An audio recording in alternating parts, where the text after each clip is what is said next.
Fear of the Chinese clearly does not extend, though, to the Tea Party and Republican candidate for Senate from Illinois, Mark Kirk.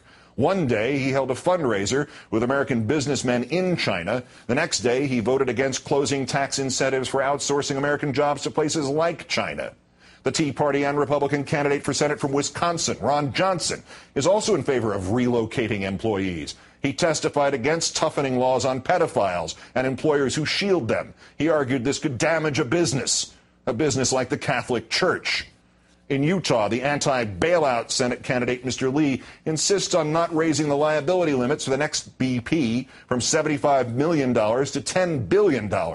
You have a set of settled expectations that you give to a business when it decides to make an investment in this. Our country benefits from this type of activity.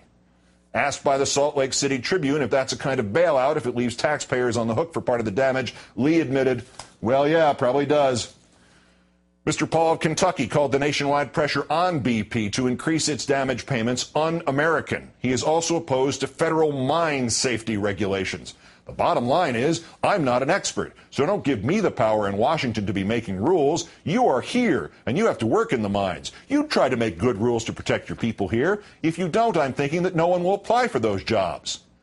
Mr. Paul's admission that I'm not an expert does provide one of the few dovetails of this campaign. It matches nicely with Mr. Johnson of Wisconsin, who refuses to offer any specifics about his plan to deal with homeless veterans. He says, quote, this election is not about details. Details have proved devilish for the Tea Party and Republican candidate for the 2nd District of Virginia, Scott Ridgell. He campaigned against the stimulus bill, including the Cash for Clunkers program. Mr. Ridgell is an automobile dealer and made hundreds of thousands of dollars from the Cash for Clunkers program. The Tea Party and Republican candidate in the Missouri 4th, Vicky Hartzler, says she and her husband are just small business owners. We just want the government to leave us alone, she said. Hartzler and her husband have a farm. In the last 14 years, that government, they want to leave them alone, has given them subsidies totaling $774,000. Mr. Racy of West Virginia told the Associated Press that America is in an industrial coma. He blamed the restrictor plate that is a bloated federal government. I can't think, he added, of very many times when a government agency has helped me. The companies Mr. Racy owns have received $2.4 million in contracts from the federal government since 2000 and $32 million in contracts from the state government since 2000. Back in Colorado, Mr. Buck apparently thought he was just speaking to a campaign worker when he self-exposed his hypocrisy. In fact, he was talking to a Democratic operative with a recorder in his pocket. Out of the blue, Tea Party nominee Buck blurted, quote, will you tell those dumbasses at the Tea Party to stop asking me about birth certificates while I'm on the camera? God, what am I supposed to do? The contempt of Mr. Buck towards his own Tea Party extends in many cases to reporters and thus by proxy to actual citizens. For instance, the Tea Party and Republican candidate for governor of Maine, Paul LePage, threatened to punch a radio reporter. The Tea Party and Republican candidate for governor of New York, Carl Palladino, threatened to take out a reporter from the most conservative newspaper in any major American city. A spokesman told the reporter that he was now off the Palladino mailing list, which has in the past consisted of emails featuring racism, pornography, and bestiality. Mr. Miller's private security guards in Alaska detained and handcuffed one reporter and threatened to handcuff two more without any legal right to do so at an event at a public school. The security company was operating with an expired license. Its chief has links to extremist organizations, and the defense was that the guards didn't know the individual was a reporter, which implies it would have been just dandy to handcuff an ordinary citizen. Ms. O'Donnell threatened to sue a Delaware radio station if it did not destroy the videotape of her interview there. When she did not like a question, she snapped her fingers at her own press aide, then shoved him. The campaign manager threatened to crush the radio station if it did not comply with them. The Tea Party and Republican candidate for the Senate from Florida, Marco Rubio, dreams more of deportation than of crushing.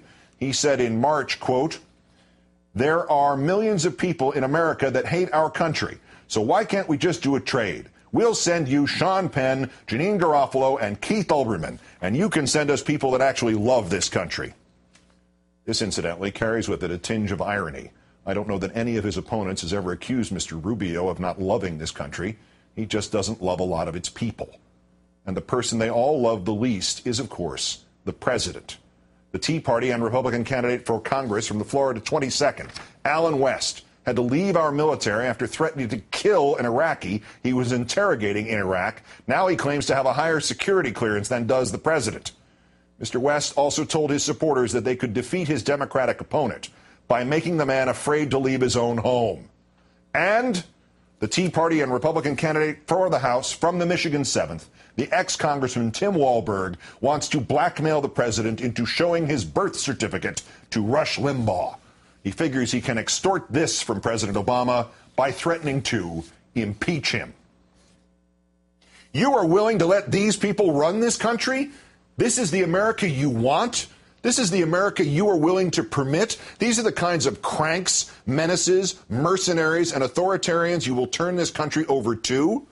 If you sit there next Tuesday and let this happen, whose fault will that be? Not really theirs. They are taught that freedom is to be seized and rationed. They can sleep at night having advanced themselves and their puppeteers, and to hell with everybody else.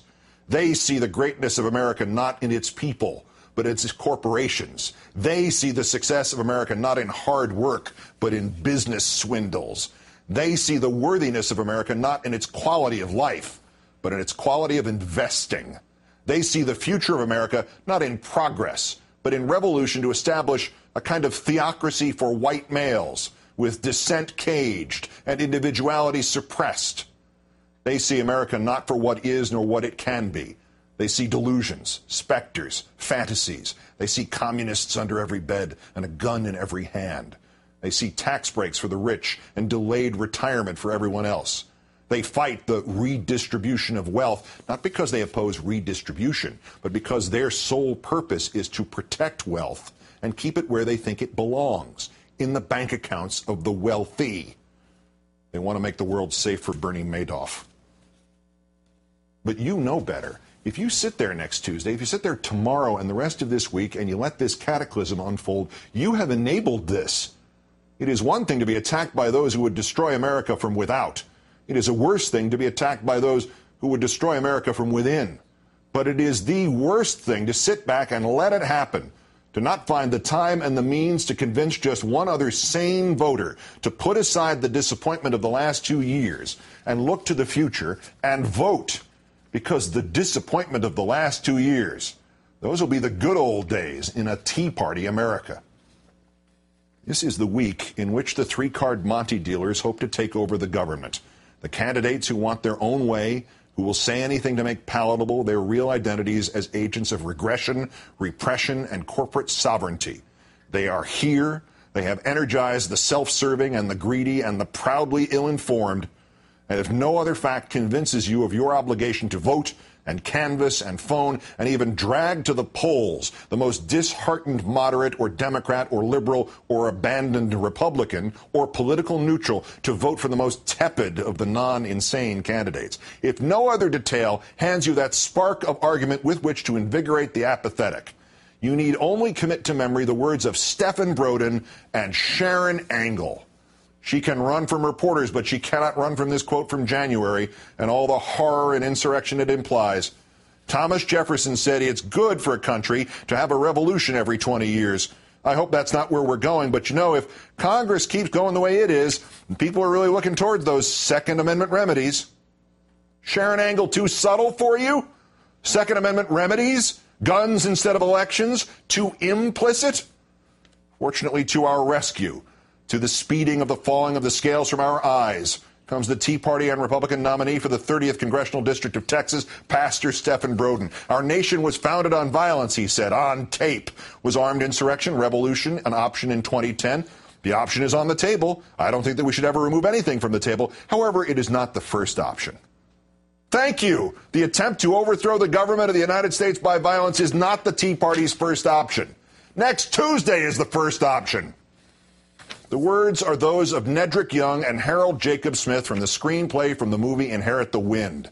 As the attorney for the man on trial for teaching evolution, Spencer Tracy cuts to the gist. Fanaticism and ignorance is forever busy and needs feeding. And soon, Your Honor, with banners flying and with drums beating, we'll be marching backward through the glorious ages of that 16th century when bigots burned the man who dared bring them enlightenment and intelligence to the human mind.